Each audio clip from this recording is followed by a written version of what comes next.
Yes, it was Faraday and Henry who discovered induced currents in 1831. But it was Russian physicist Heinrich Lenz who found the factors that determine the direction of said currents. In order to understand Lenz's law, one should be familiar with Faraday's law of electromagnetic induction.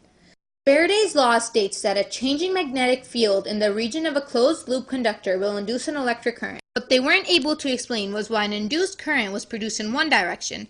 No, not that one direction, but one direction and then the opposite direction. Lenz's law was discovered in 1834. Lenz's law states that an induced current and EMF are in such a direction as to oppose the change that produced them. The right-hand rule for induction in straight-wire conductors can be used to determine the direction of the current, EMF, and magnetic force in a wire. Your thumb points in the direction of the velocity. The extended fingers point in the direction of the magnetic field.